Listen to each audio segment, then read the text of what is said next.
Image Radio is on the air.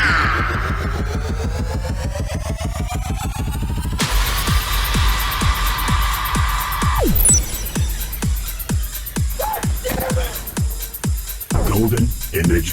Oh, I finally got to grab this game. Rock on. Oh! Wow. No.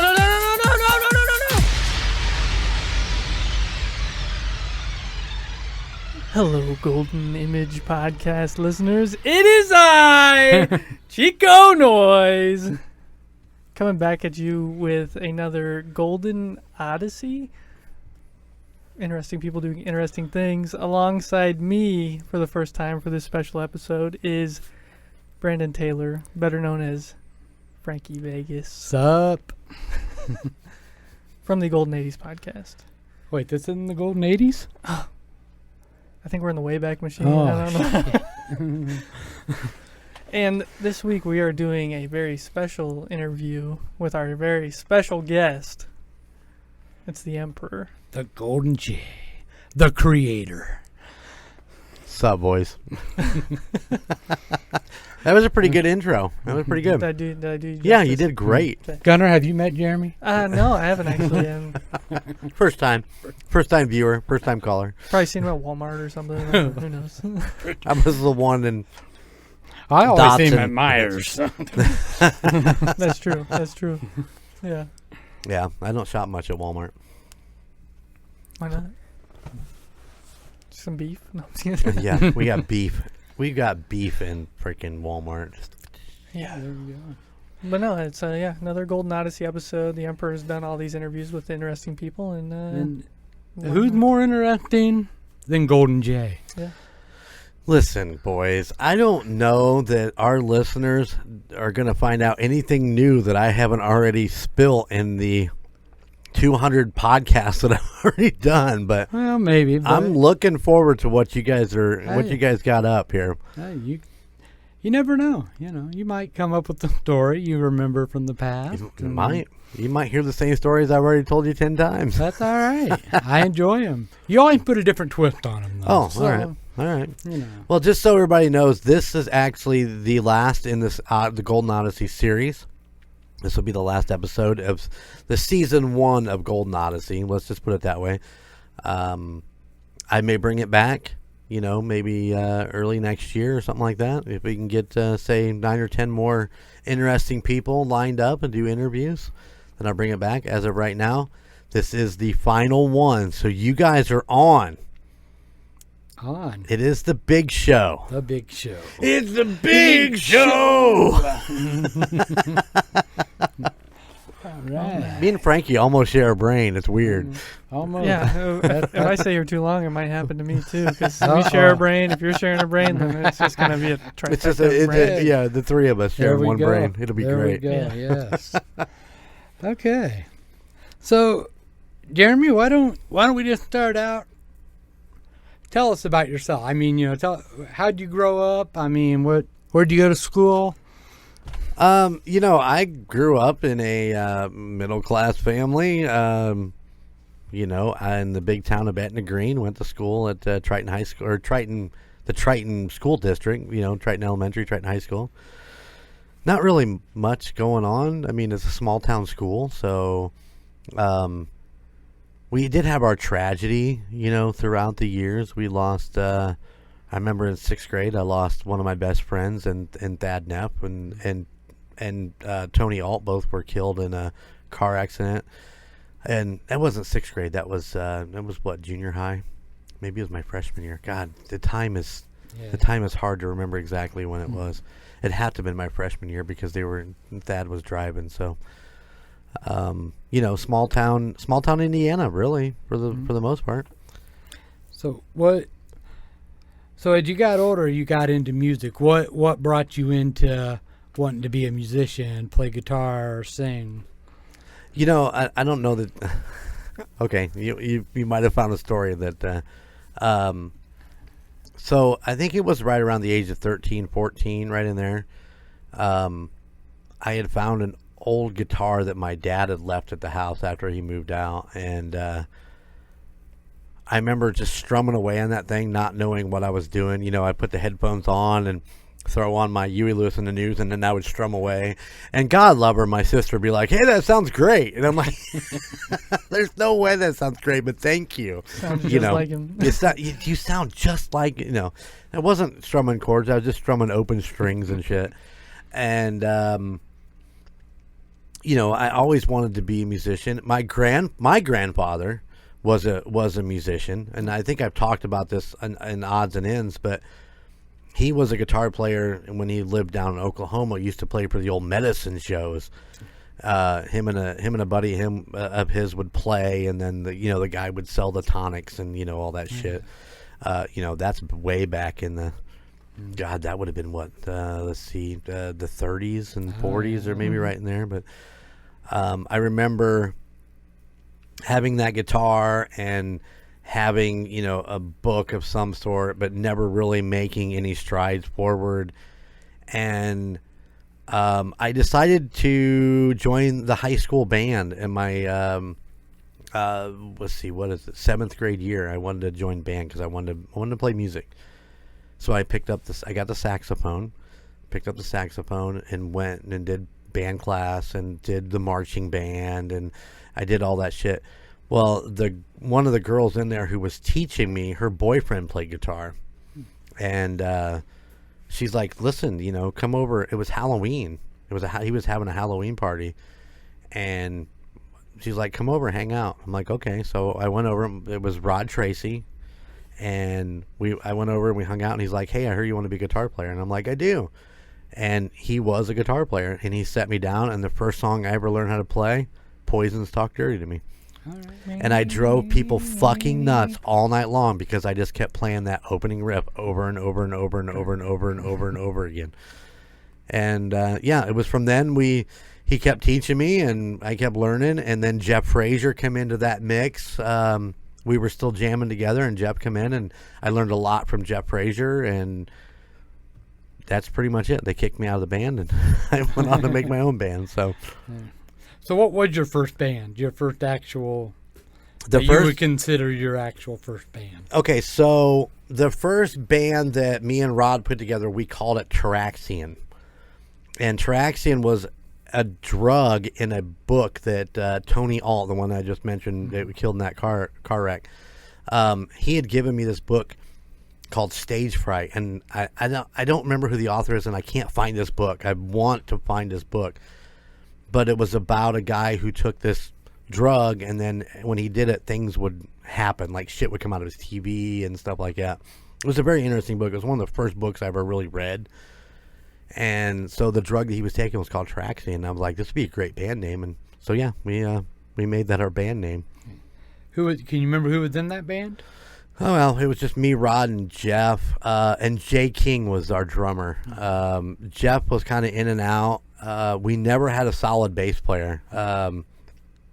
Victor Vietnette played bass for us for he'd come over and hang out, and his brother Vince would come over and jam every once in a while, but we never ever actually had a solid bass player for that time.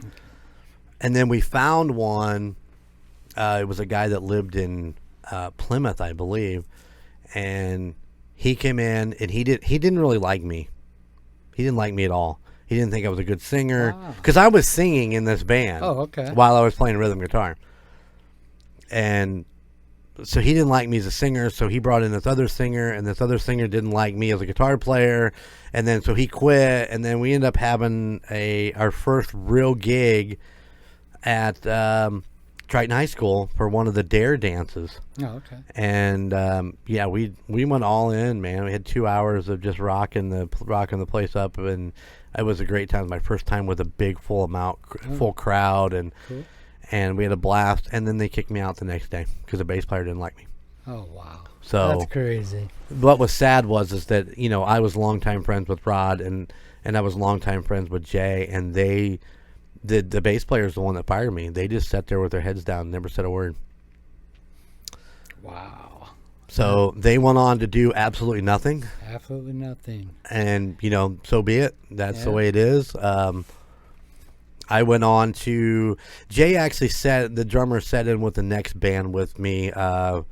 It was me and John Martin. Yeah, I knew John played bass, so I got a hold of John, and we had Wes Dean as a guitar player, and Jay would set in and play drums when he wasn't obligated with the other band. And unfortunately, Wes was killed in a car wreck, and that band just kind of fell apart.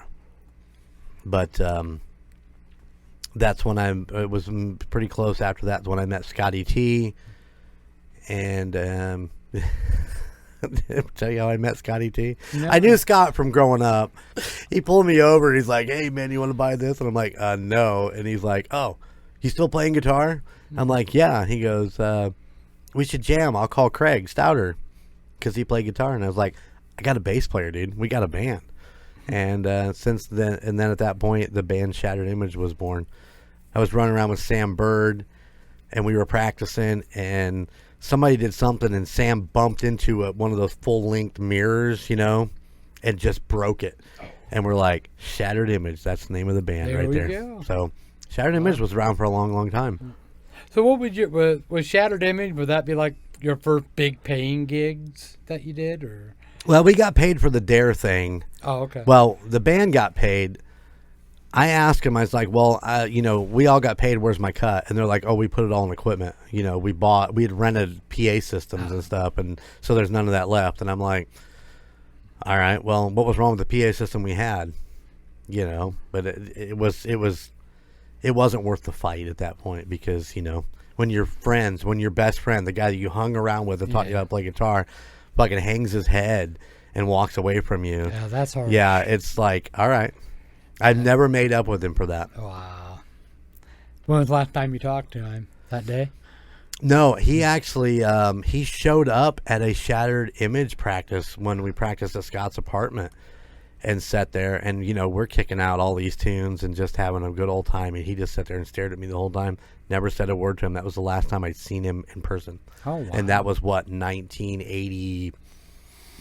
Probably 89? Somewhere in there, yeah. 88, 89. Yeah. But as far as Shattered Image goes, we played a lot of places. We played what is now known as the Gentleman's Club in North Webster. That was always a primary place. We played Rex's in Warsaw. We played the Kosciuszko County Fair. We did the Activities tent a couple years, and we did some really impressive things back for a young,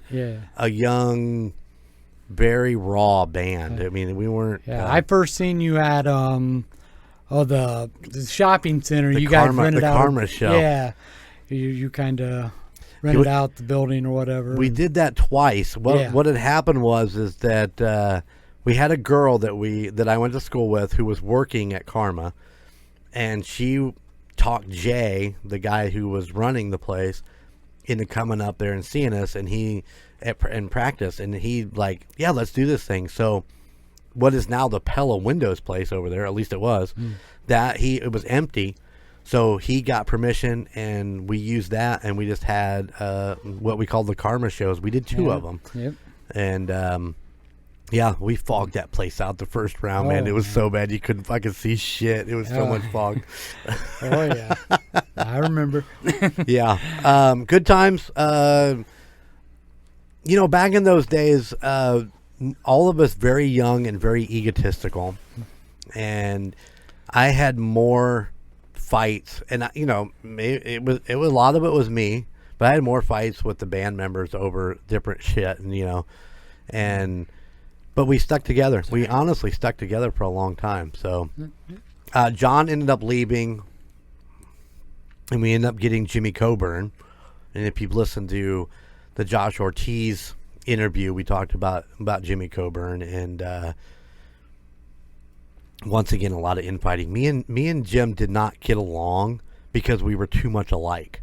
So we butted heads a lot. Yeah. Yeah, that happens in bands. I mean, you hear about it all the time where usually they're megastar bands, and they just finally have gotten egos, like you said. And I wasn't a megastar, but I do believe I had an ego. Hey, Still to this day. hey, you guys were good. I think you kind of, in my opinion, you guys kind of had that right. I mean, you guys were young, and you guys were good, and I mean, you kind of had a right to have that ego. I thought We had a lot of fun. I mean, I talk about some of the bad times, but we had so much fun back in those days too. You know, I was still in high school when that band happened, and you know, we did have a little bit of success. Like I said, you know, when you're playing the Karma shows for something that never was done before at that point, you know, that's pretty big. Yeah. And that place was packed. I mean, there was a lot of people there. Oh yeah. And we did 2 of them back to back. They were both great. We enjoyed all of it, and we felt like rock stars. And you know, sometimes that gets away from you. But Well, here's what I got to ask you about that. I've always wondered, because I remember at those shows, you guys had like a bucket or something in the back for people to make donations to help you make your demo tape. right. How much money did you end up making on that? If I can ask. I don't even remember You don't exactly. It wasn't much. I mean, I threw think a 5 in. did you? we made enough to, I think, cover the T-shirts, to buy T-shirts, and then we sold T-shirts for a while. And I mean, you know, nobody was making money. Nobody was putting money in their pocket. Actually, Scotty T and Craig both had, you know, full-time jobs. Me and John were the lonely, the lost boys, so to say. The lot. But you know, so a lot of like, and you got to remember, man. And I don't even really throw this out as a thing until, you know, I really think about it. But we practiced in Scott's apartment. You know, I can't tell you how much I appreciate now more than ever what he paid for all the electric. He paid for a chunk of food. You know, maybe the beer. You know what I'm saying? I mean, it's crazy to think back that you don't really pinpoint that stuff until you get later in life when you realize that he footed the bill for a shit ton of what we did. And Craig and his girlfriend at the time, they fronted a lot of money for different things too. Eric Wagner was in the band. He played keyboard for a while, and you know, he did things that they fronted because, you know, I was a fucking kid. I didn't have a job. I was fucking flat broke. But you know, I was fronting a band, damn it. Yeah, there you go. So, but I don't remember how much was in that bucket. I've always kind of wondered. That's way too far back to remember that. I always wondered that. Well, okay, let's back up a little bit. Okay. Because I know, you know, you and Bobby have been together since high school. How'd you guys meet? How'd you get together? Unless that's a story you don't want to tell in front of No, people. there's nothing. I mean, don't want to say in front of Gunner. I probably heard it, so it's okay. I knew Bobby because I was dating her best friend. Nice. You know, that's way young too. I mean, you know, it was like, I don't even remember exactly how old I was, but like her best friend was my first kiss. You know what I'm saying? Okay. My first real kiss. Okay. Yeah, which was a little weird, you know, because she was a little bit older than me, had a little more experience with the whole kissing thing, you know what I'm saying? And yeah, no, it's just a kiss. It's not. You got a look on your face like it's more than that. It's not more than that. Air quotes. There was no air quotes. It was really, you know, I was really, really young, and you know, we didn't make it. I dated a couple other girls along the way, and then it was just one of those things that I like bumped into her at school one day, and we started talking. And you know, back then there was no phones and shit. Yeah. Everything that you did was like little paper notes that you passed to each other in between classes. Mm-hmm. You know, I had a lot of girlfriends that were pissed because they're like, "You write me notes this period?" It's like, "Fuck no, I didn't write you a note." Well, son of a bitch.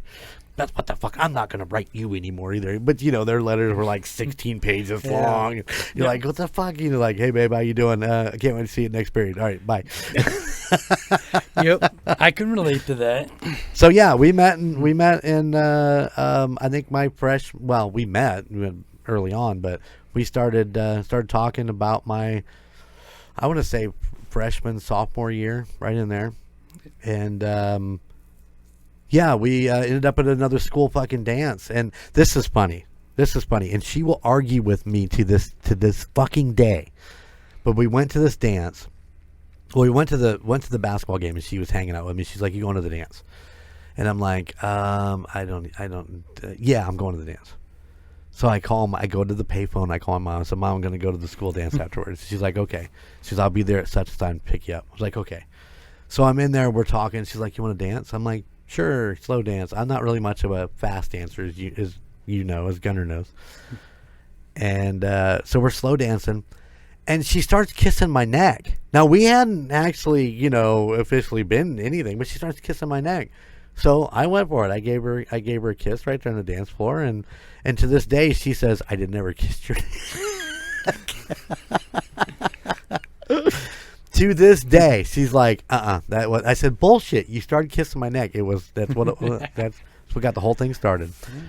Now, does she deny your kiss that you kissed her? No, not at all. No, but she denies that she started it by kissing my neck. So. You're a horn dog. We all know it. I guess so. We started dating when I was about 15. So whatever age group that puts, or whatever school that puts me into, grade. There you go. Because I remember we dated like maybe a month before my 16th birthday. Okay.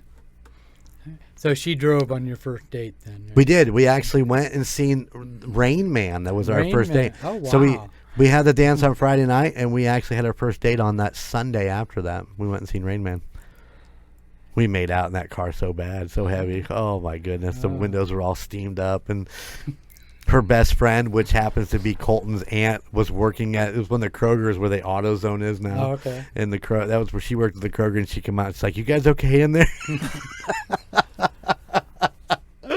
But we were killing time before the movie. What better way to kill time? Well, there you go. Yeah, I agree. I'm probably doing the same thing. Right Probably. now. More than likely you were.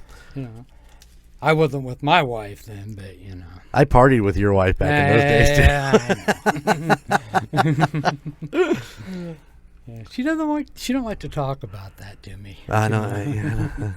I wouldn't talk to you about that either if I was her. Yeah, I don't blame her. But so you and Bobby are together, and was she all behind you with the music?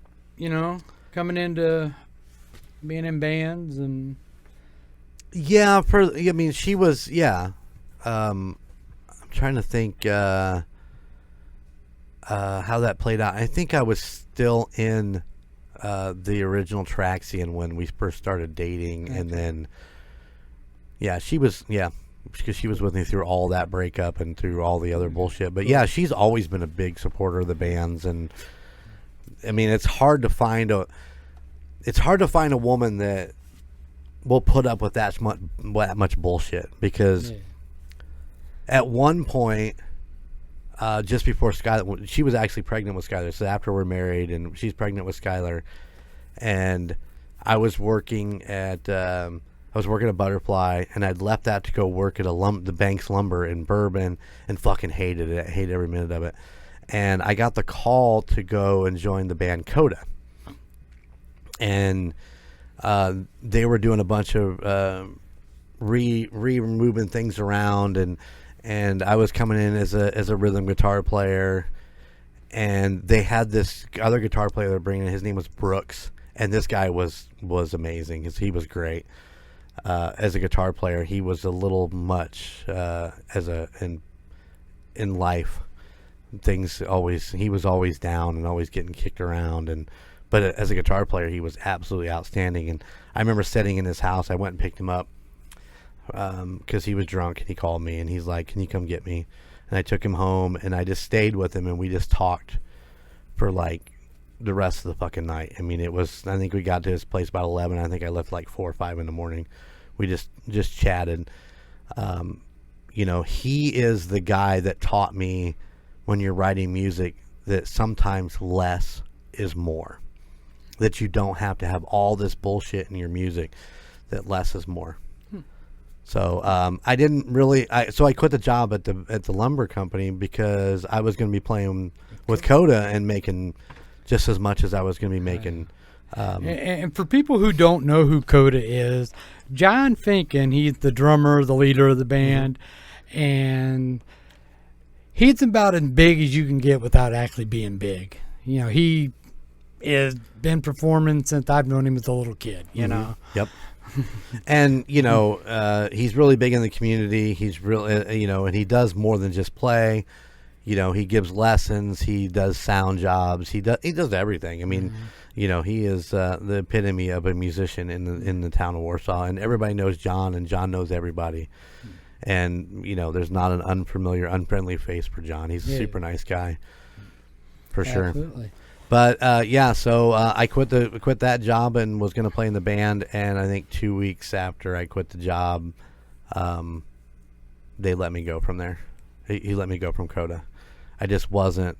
I don't know whether I didn't live up to the hype. I think that was my first real instance where I was like, you talk too much about how good you think you are when you just need to be more honest and go into it with, you know, without giving people really high expectations. And I think that was my first big lesson with that.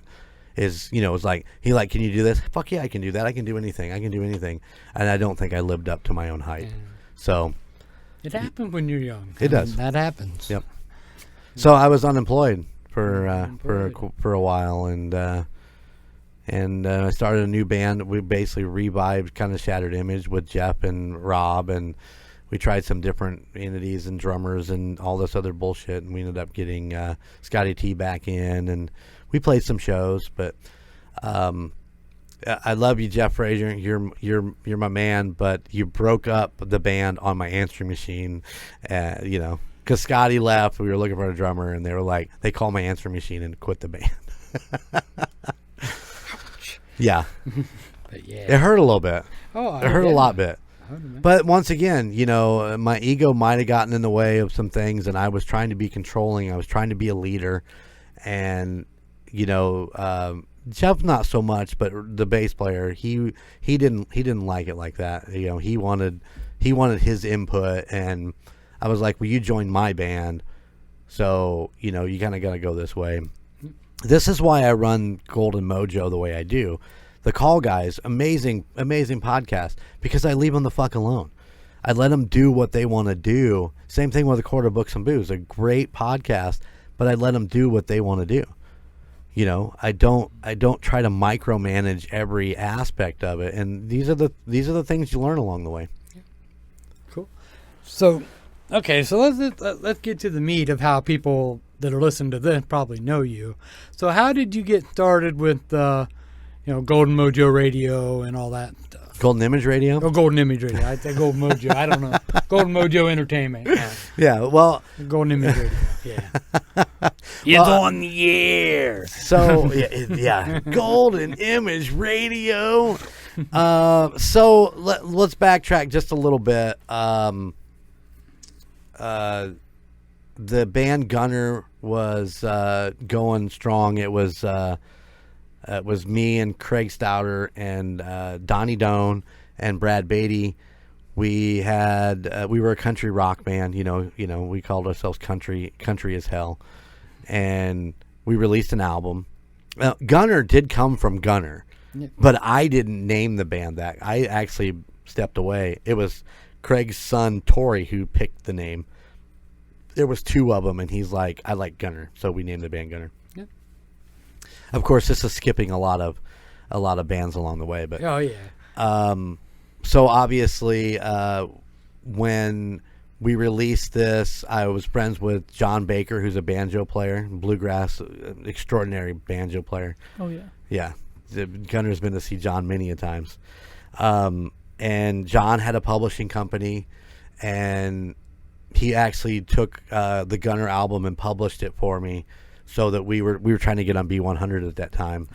And as me and John got to talking, he was like, you really, you know, why don't you make yourself your own publishing company? You can have the rights for the Gunner album back, and then you can go forward. So with ASCAP, I signed up. Well, Golden Image was taken. Or, yeah. something along that line. I ended up going with Golden Mojo Music is why you got Golden Mojo Entertainment and stuff like that. Moving forward, so yeah, the name of my publishing company is Golden Mojo Music. But going forward then to the Guilt 4 days, we had done other albums with Crystal Blue, and some other stuff. But when we get into Guilt 4, we finished the album. We want to try to get some radio play because we're going to release this at Cheers. This is 2008. We're going to release it in early 2008 at Cheers in South Bend and Roseland. And I tried to get radio support from the Bear because they have a homegrown show. And I sent emails, I made phone calls, and I could never get anybody to return my calls. So we went into that show with zero radio support, for a local bar and a CD release and so on and so forth. Fortunately for us, we had a lot of friends who showed up for this. We had some great bands. We had Still Frame and Noble Liar. Both were a part of that show. But it pissed me off because I'm like, how many other bands are out there like me who they're not big in the South Bend community, so they're not getting any love from the local radio station. I mean, they're only doing a fucking hour homegrown show once a week. Why not make it a little bit longer and, a couple hours on the weekends, both Saturday, Sunday. Yeah. So hence I decided that I wanted to start an internet radio station for just local music. And so in December of 2008, I went on the air for the first time, Golden Image Radio. It was just me sitting in the studio, just doing my thing. We on pirate radio, where you had to jump through hoops to get to it, and so that's how the internet radio station was born. And we ended up with 200 bands that sent us their stuff. We ran it for 4 years. We had 5 or 6 regular shows. Me and Gunner did the horror show. We did this crazy Shit Shack show, the Angel of Rock show, A-Dog and T-Bone doing Tuesday Night Takedown, JT and the Big E. So we had a bunch of shows that would air. Problem is, back then, we were strictly live. Once you were on, and once you were done, it was over. There's no saving it and going back and binging 10 episodes or whatever. It's just gone, which is why you got the vintage episodes of Golden Image podcast from time to time. Nice. So there you go. Golden Image Radio was born out of me being pissed off I couldn't get fucking radio play. There you go. And why did you decide to end the radio? Was that to go into podcasting, or was there a gap in between there? It got to a point where the material, the bands kind of ran their course. Oh, okay. It was really hard to get bands. So we were doing a show once a week on Wednesdays. It was me, the Rocker Chick, and Scotty T, and then we brought in Donnie, and the Rocker Chick left, and then Donnie went off to be in, do different stuff, and then he come back. And it got to the point where we were doing, Gunner went off to college, so there was no, Skyler went off to college. Skyler went to college, yeah. Gunner got busy, so the horror show kind of dropped off. JT and the Big E dropped off. A-Dog and the Tuesday Night Takedown dropped off. The Angel Rock show, she'd only actually do the show if she had a guest. It was very rare that I could get her down here to do a show just talking about music or whatever. And I understand it was a long drive. It was like an hour and 15 for her to get all the way down here. So, and you're doing that once a week, you're paying for your own gas, and, it wasn't like we were making shit. I mean, we didn't make shit. So everybody volunteered their time. So when they started falling off, when we were down to one show a week.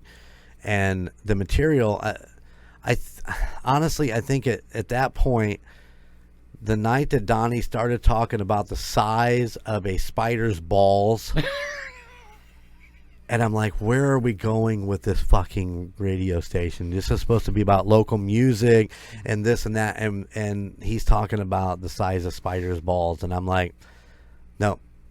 And I look up and we have one listener. Oh, wow. And that's what it became. Every week we had one listener, and it was the same listener. Oh, man. and I was like, once again, you're putting a ton of effort into something that you're getting absolutely zero return on. And that's why I called it quits with the radio station. So do you got like a favorite memory from the radio show? We had a lot of great memories, a lot of great bands. Deanson Brody was here. He was an amazing guitar player that had refurbed a fucking what was that? It was a really expensive guitar, like a Taylor guitar, where he put like bass strings on it and he would slap. That was awesome. Yeah, and he could play all this. I mean, I'll have to play one of his songs for you one of these days. Right. We've talked about this in the past. John Sturr. I think if anybody listens to the Jamie Bostel Golden Odyssey, we talk about John Sturr quite a bit in the opening. Having him here, he was the original guitar player for Lillian Axe, and amazing guitar player, and a really super nice guy when you kind of broke through his walls a little bit. Really nice guy.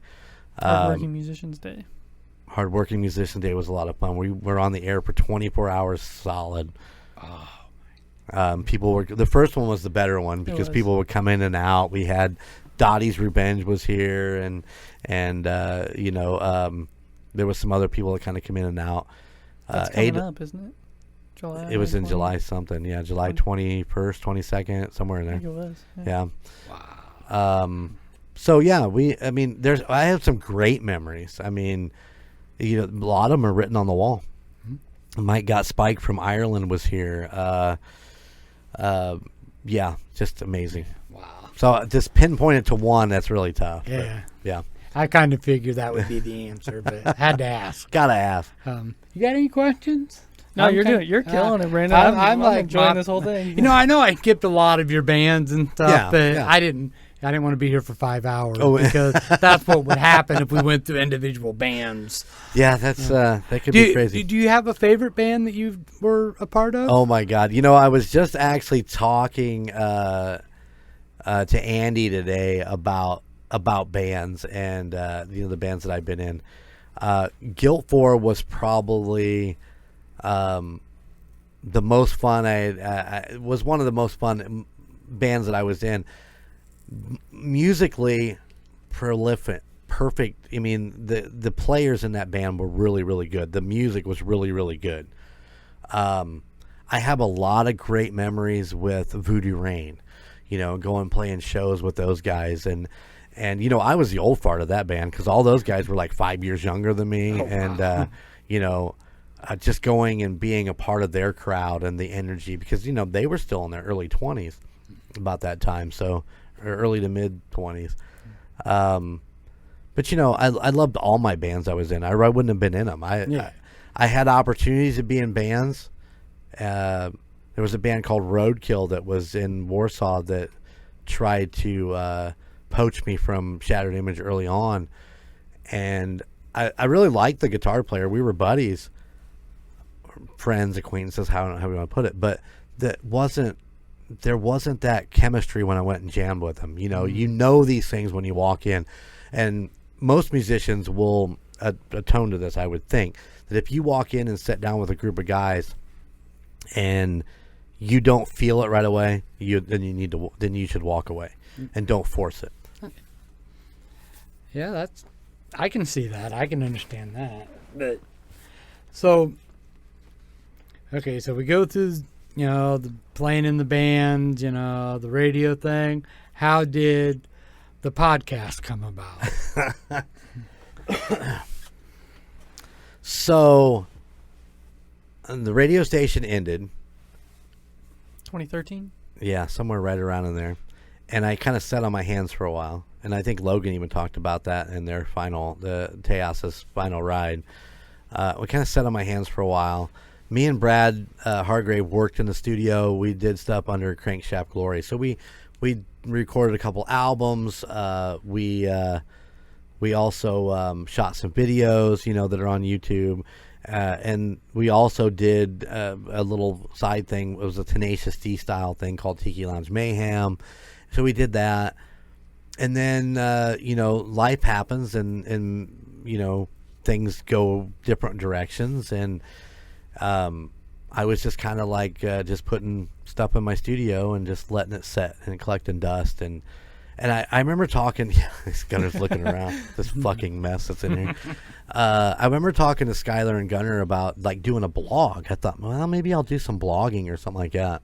And I tried it, and I just wasn't impressed with myself, and so I never even put it out there. I had a page of, you know, some stuff that was going on that just was absolutely fucking horrible, you know. And I think was it Skyler or you that I really started talking about podcasting with, and it was like, you know, maybe we ought to do this podcast. And the original idea was maybe you know, doing guitars and just like go to Sweetwater and be like, today we're looking at the fucking Ibanez Gem 77, or, you know, and just discussing it and doing stuff like that. And I know that I kicked that around with Skyler quite a bit, and it just never came to, it wasn't something that I felt comfortable with doing. And he ended up calling me, and he's like, listen, I know you've been kind of kicking around doing some of this shit, but you know, Alicia, our best friend and neighbors, you know, her and Roy, Alicia's wanting to do a podcast on true crime, you know, the murders and they want to keep it in Indiana. And I was like, well, you know, let's sit down and talk about it. And so I started putting together this space, because I've been like, well, we got to have a space if we're going to do this. And we were working on it, and the girls went ahead and started, because they got overexcited. So they did their first 6 episodes in their apartment, on the floor with the dog and the air conditioner right in their microphone.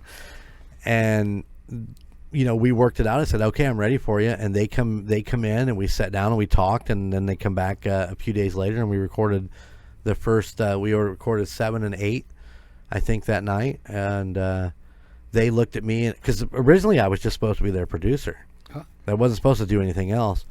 And Ashley looked at me, and she goes, I want you to be my Steven. I'm like, who the fuck is Steven? Well, one of their favorite podcasters, their producer, would chime in. So I'm like, okay. So I would sit here for the first 20 episodes, I would just sit here and just be super quiet and just listen and not really say a lot. And I'm like, they would come to the end, was like, Jay, what do you think of that? So I put my 2 cents in. Well, you know, it snowballs. It always snowballs. And so I started getting into more of the conversation. They were doing their thing, but I was definitely getting into more of it and talking with them about the murders and stuff like that. And meanwhile, I'm talking to Gunner and Skyler about doing a podcast. It's like, well, fuck, we got this set up. You know, let's do this review. You know, we'll go to restaurants, we'll go to breweries, we'll go do all this shit. Hence, you know, Golden Image Podcast is born. And then Alicia actually came to me and said, hey, I know we're doing this true crime, but I've been thinking about paranormal. And I'm like, well, let's put a pin in that, and let's talk about it after we have a few more episodes of MurdNerds done. And I think it was like maybe 2 or 3 weeks later, my nephew Logan calls and says, hey, I've been thinking about it, because he'd been hitting me up about MurdNerds. He's been listening, and he hit me up, and he's like, I've been thinking about doing a podcast on paranormal. And I said, hold on, I got this pin. Let me take out this pin. And I talked to Alicia, and I talked to Logan, and hence the United States Paranormal was born. And of course, Phil and Gunner, me doing the Indiana Chiefs band stuff.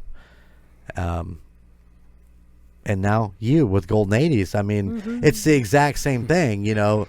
I started doing the Golden Odyssey, and you hit me up, and you're like, hey, would you want to co-host for your interview?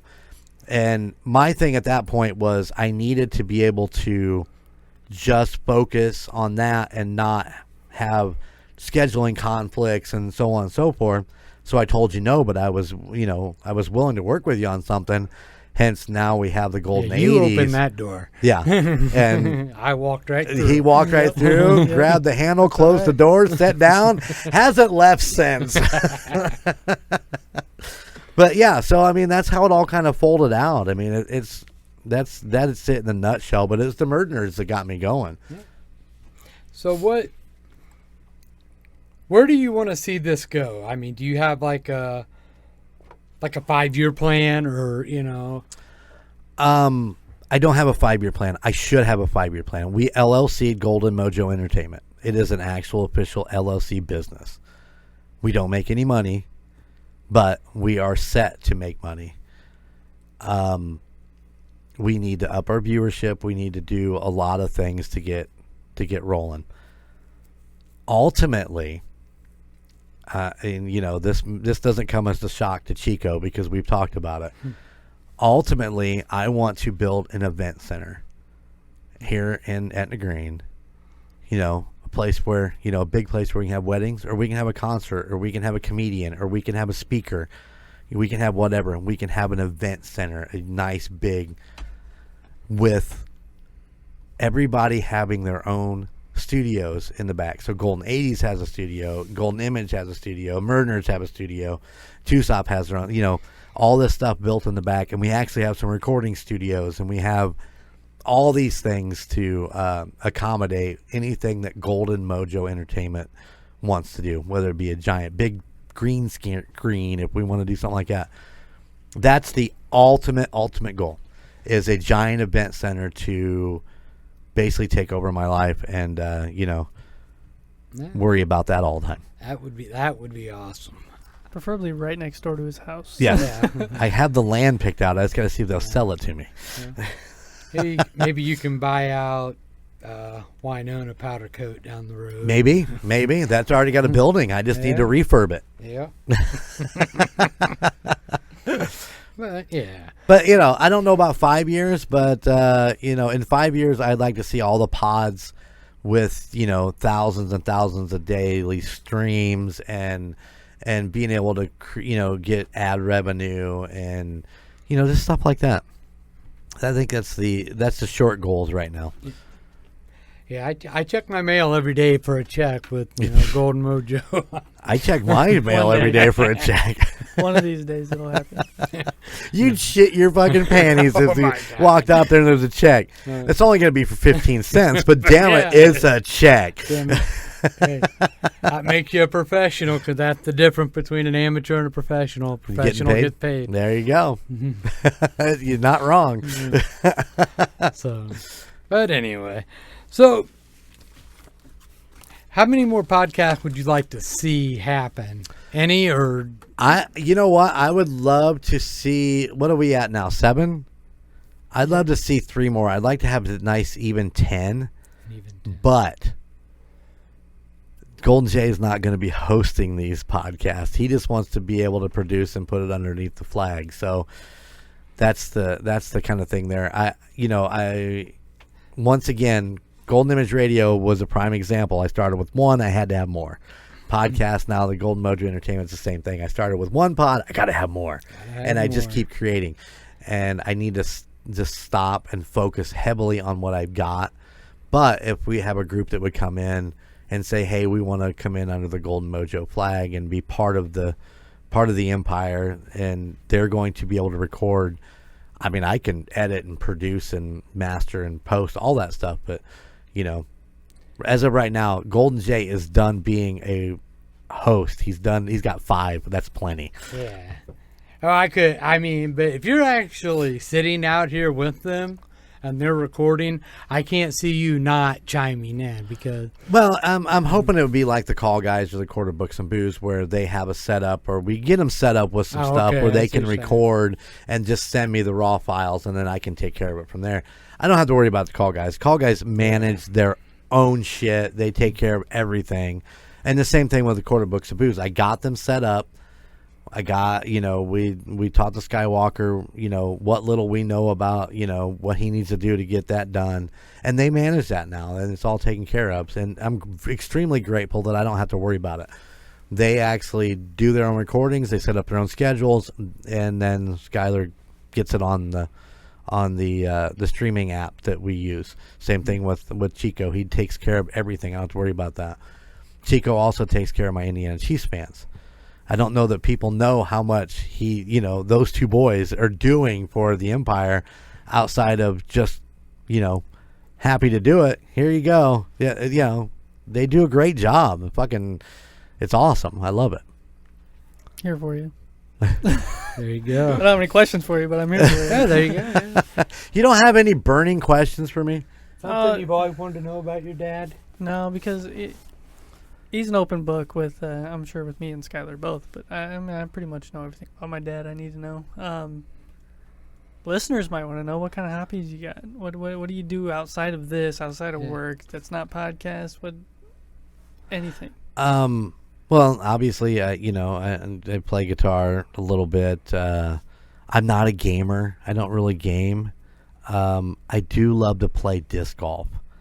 Disc golf is a lot of fun, and me and the boys and Bobby, we played disc golf quite a bit. I am getting ready to go out and play some regular golf with Chico here, in the next month or so. But what else do I do? That's pretty much it. I don't really. I mean, you got something? You got something? No. It's podcast has taken over your life That's true. the last year and a half. Yeah. So I mean, it's been. I don't see you do a whole lot of other stuff outside of this. No, I enjoy going doing things. We're gonna go do some hiking here. We just did some hiking a couple weeks ago. We're going out with Billy and Tina to do that down in Turkey Run, and I like to go to concerts, but I sometimes get concert out. We did a lot a couple years ago, and I saw some great bands. I've seen some bucket list bands. But other than that, yeah, you're right. Podcasting is taking over my entire world, and I just want to see it succeed. I really want to see myself sitting in that chair doing this for a living. That's what I want. With a big desk and a big office. Yeah. There we go. Yeah. There you go. That would. And then we'll get Brandon a little desk Right in in a the little corner of your office. facing the corner of my office. No window. We'll put Or up a fake, one of those fake windows. I would say we'll put up a picture of like a little pond, a little brook or something. The love is there, buddy. The love is there. So who's your favorite podcast host, and why am I? Oh, sorry. I meant to point to you, Brandon. No, I kid. I once again, I absolutely love the entire Golden Mojo family. They are not only giving themselves their time, their energy, but it's just great, and they're all great people. I mean, I love it. I love the family. So I can't pick just one. But if he had to, it'd probably be Colton. It would be Colton. Absolutely would be Colton. Suck it, Colton. Yeah. I love Colton. He's pretty great. We have some he's good a good times. guy. Let me just, Brandon, I get here tonight, and Colton, this is Wednesday. We're recording this on a Wednesday. Colton calls me on Wednesdays, every Wednesday after he gets off work, and I walk up, and I didn't even tell Colton where I was. I handed him my phone, and he talked to my dad for a half hour. It's true. Yeah, he's It's a good true. guy. I like Colton a lot. Yeah. He's a lot of fun. But, so do you think there'll ever be another band in your future? Well, we just recently played, or we're playing this weekend, or however it works out, the Families Helping Families. I like to do that. It's my once-a-year thing. I go do an acoustic set with the boys. They're in Rochester at the Solid Rock Church for Families Helping Families. And it's a great, God, I'm losing words. Event. And a great charity. Charity, there you go. The Families Helping Families charity is pretty wonderful, and we're very supportive of it. Helping moms who need that, diapers and formula and stuff like that. So this will be our 4th year. We've been at it since the inaugural. We're very proud to be a part of it, and Golden Mojo Entertainment will once again be a part of it. We'll be doing the lives and stuff from down there. So, just stuff like that. That is awesome. Yeah. Yeah. I'll have to make it down there to see you. Yeah, you should. You See should come you down. I'm not exactly. We're like, there's 3 groups. There's 4 groups playing. We're the 3rd one to play. So, it's gonna be like, I think 4:30, 5 o'clock when we actually play. So, yeah, I wasn't gonna go see you guys play up there in Bremen at the little sandwich That was shop. a killer show. Oh man, that Yeah, was I a think- great show. I wish you would have made it up because Yeah. we had a blast in there, and yeah, just so much fun. Yeah, The Mean Bean Coffee House up there. Yeah. Yeah. Yeah, I was gonna come up. I had planned on it, and I don't remember what had happened. That it might have been something with my wife or something. It could be. Like, Yeah, I mean, you know, life happens, it's, and we don't always get out. but I don't get out as much as I should. I mean, there's a bunch of places I'd like to go. I did watch the video of the rocker chick doing Oh, yeah. zombie on Yep, Facebook. yep. That's for sure. She's killer at zombie. Oh yes, yes she is. So do you got anything that you got planning in the future that doesn't involve podcasting or music? You know, another venture you'd like to do, to dabble in? No, just I mean, like I said, if we can start putting this event center thing together, maybe look for some sponsors or some investors or something like that. Other than that, I mean, no, I don't really have any other. I guess I need to focus on this. I don't need to open up another can of worms and then not fish with the first can of worms. You know what I'm saying? Yeah. Yeah, so I need to focus on Golden Mojo Entertainment and, making all of my podcast host life better for all the work that they put into this. That is the ultimate goal. That, not me not going to a day job. There you go. That is his real goal. Now that's my goal. I know, right? I'm Right? gonna go to a day job. If we can get to that point where we don't have to go to a day job and, and things are trucking along, then, life will be good, and we'll work on venturing out more. Right now it's about prioritizing your time and what you have time for, and trying not to overwork yourself and still being able to enjoy, a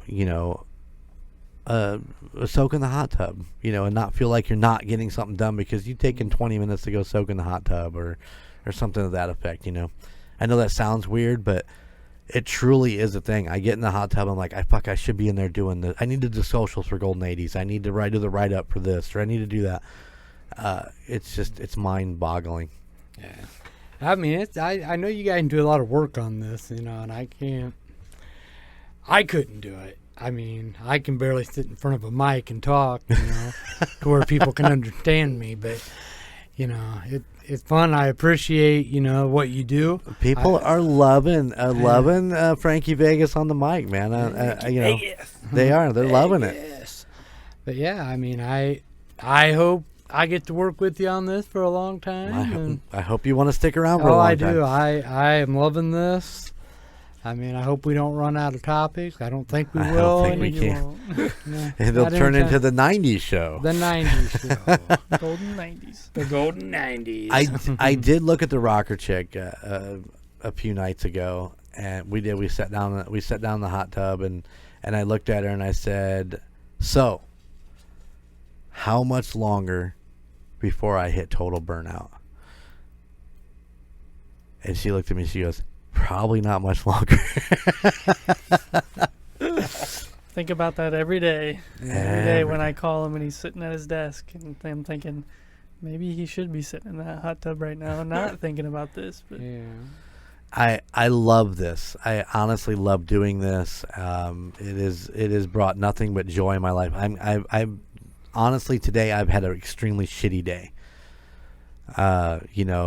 Between a deer running into the side of my car first thing this morning, dealing with things at work and people. This, and you talk about this in Golden 80s. This is your happy place. Mm-hmm. It's mine too. Behind this microphone, talking and just having fun and doing what we're doing is my happy place, and I enjoy it. And I enjoy it when I know that everything's done for the week, and I'm like, hey, all these are edited, all these are posted. Now what else can I do to help move this along a little bit farther? And I missed. I didn't get a chance to read the emails. I'm glad that you did. I'm glad you saw they were there because I totally did not see them for the Golden 80s this week or so, whenever it was. But The Wayback the Machine. Wayback Machine. However, this falls out, but I'm grateful for all that. But I love doing it. And I love when it's all done, and then I always look for what I need else to do. I know it sounds weird, but No, I get it. you get so much, and then you're like, but like Chico over here, man, he's fucking like knocking out these socials like crazy for the call guys and shit like that. And I need to try to keep up with him.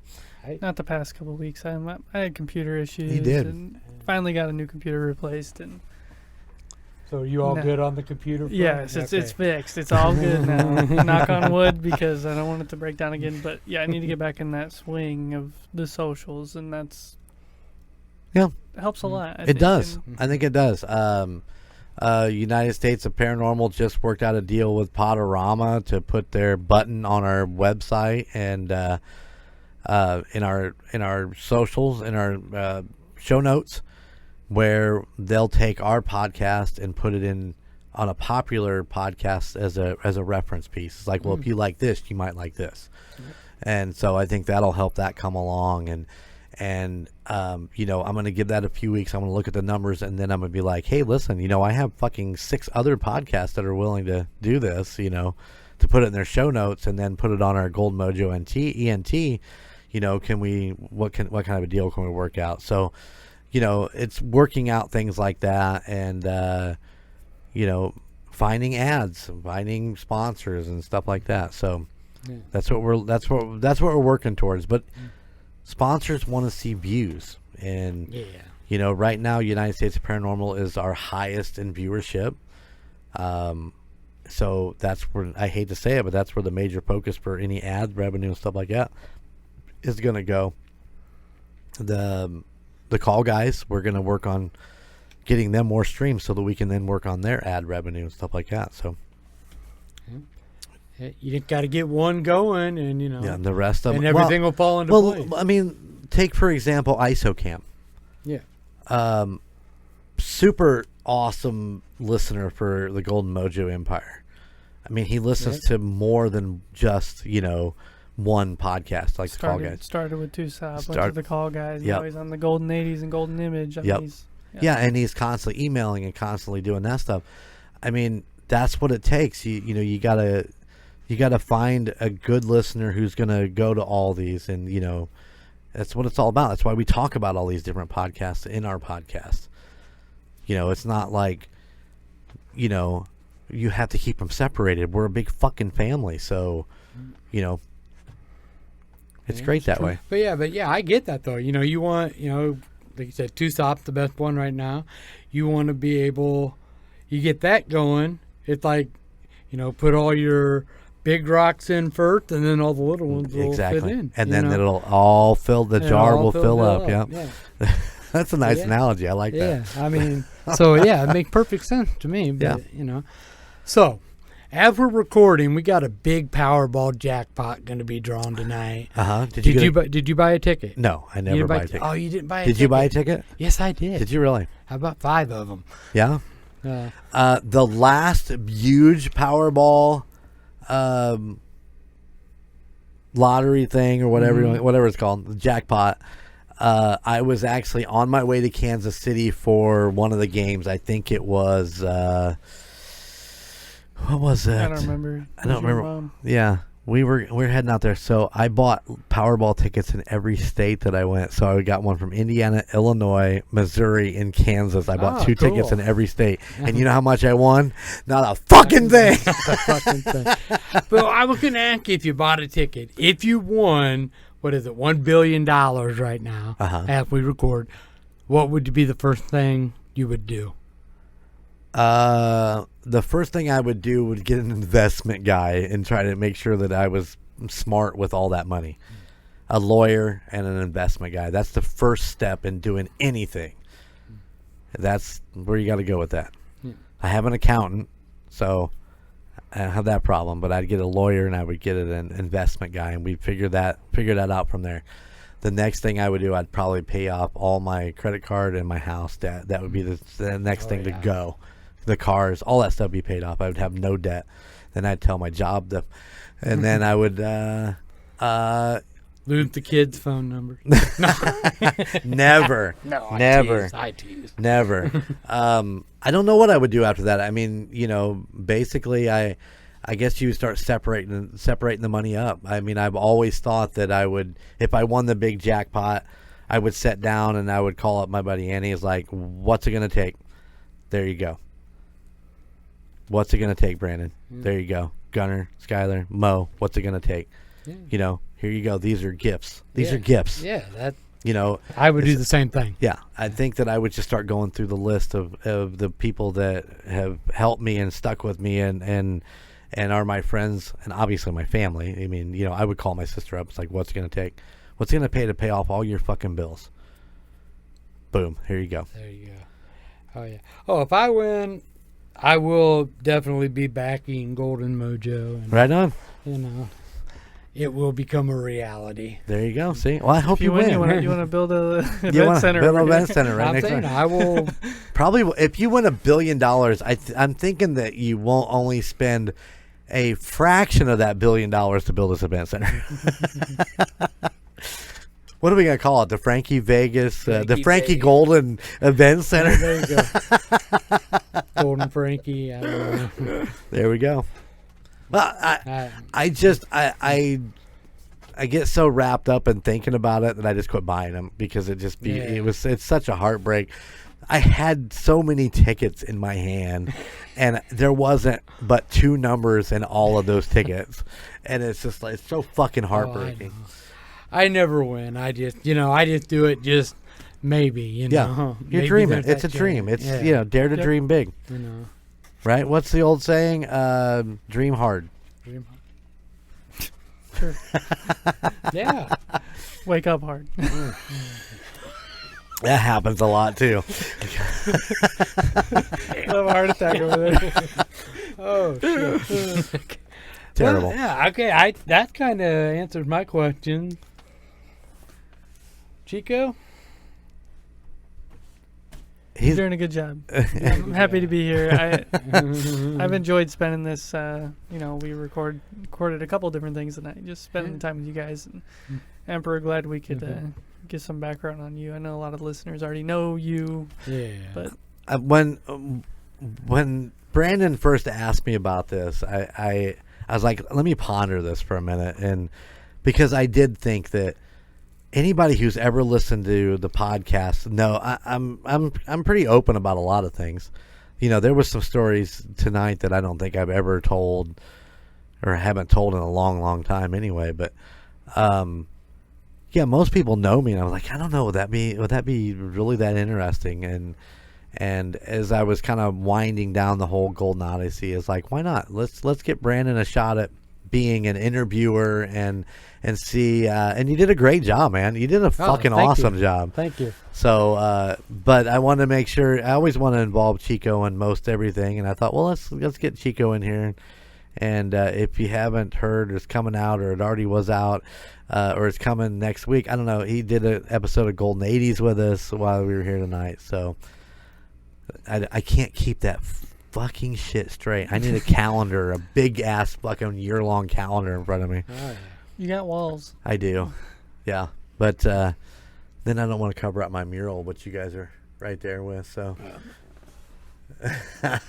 Golden Mojo Entertainment, drawn and painted by Montana, The Golden Mojo. the original Golden Mojo. Yeah. So, but yeah, Brandy did a great job, man. Fucking awesome.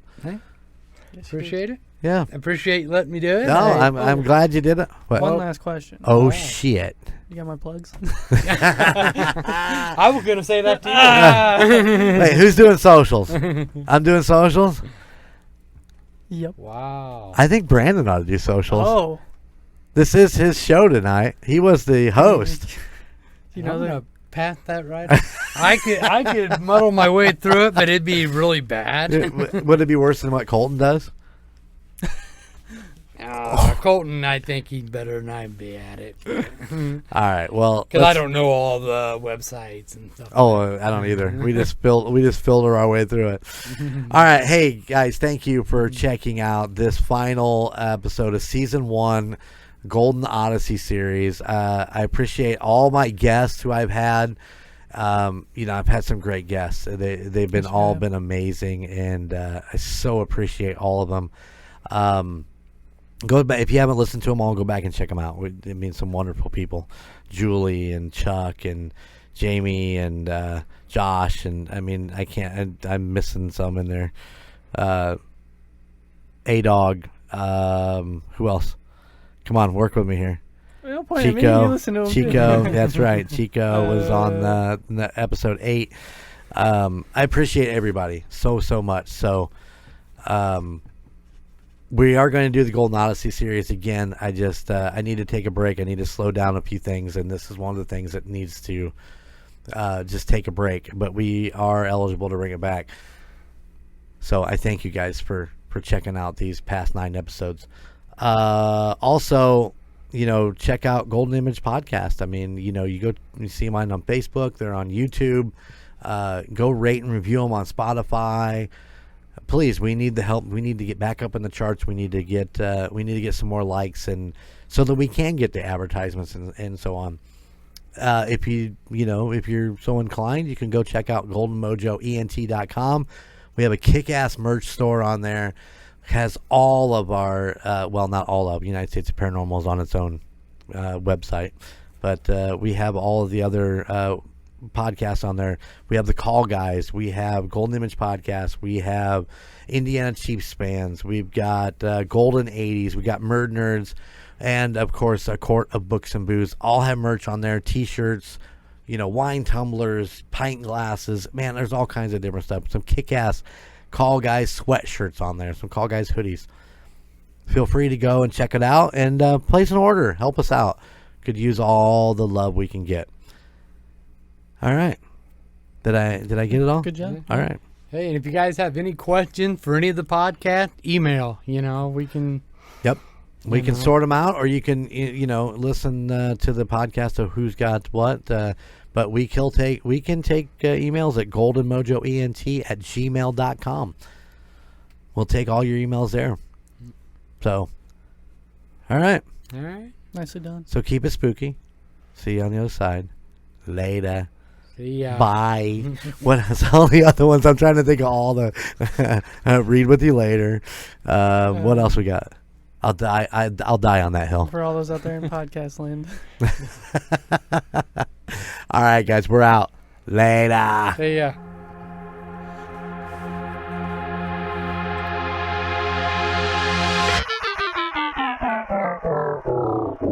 Golden Image Radio is on the air.